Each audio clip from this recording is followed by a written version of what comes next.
বিয়ের পূর্বে কোনো মেয়ের গায়ে হাত দিবি না ভাই আমার, খবরদার। বিয়ের পূর্বে কোনো মেয়ের সাথে কথা বলবি না, খবরদার। তোর যোগ্যতা নেই ওর সাথে কথা বলার। তুই কে রে? বামন হয়ে চাঁদের দিকে হাত বাড়াবি না।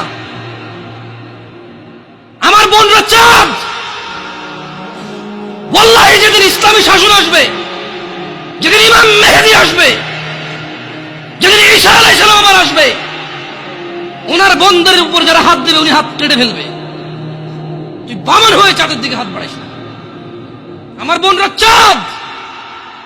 ইসলাম মেয়েদেরকে চাঁদ বলেছে আর তোকে বামন বলেছে। বেটা তুই বেটা ছেঁড়া খাতায় শুয়ে লাখ টাকার স্বপ্ন দেখিস, বিয়ের আগে মেয়ের গায়ে হাত দিস? তোর সাহস কত?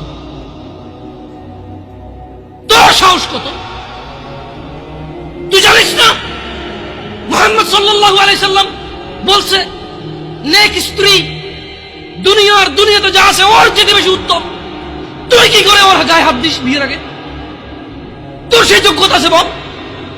তোকে আল্লাহ জাহান্নামে ফেলবে, তোকে আল্লাহ জ্বলন্ত আগুনে নিক্ষিপ্ত করবে, তোর শরীর পচবে, তোর শরীরের গন্ধে জাহান্নামীরা থাকতে পারবে না। তোকে আল্লাহ এত নিকৃষ্ট শাস্তি কেন? কারণ তুই এত বড় জঘন্য কাজে লিপ্ত হয়েছিস।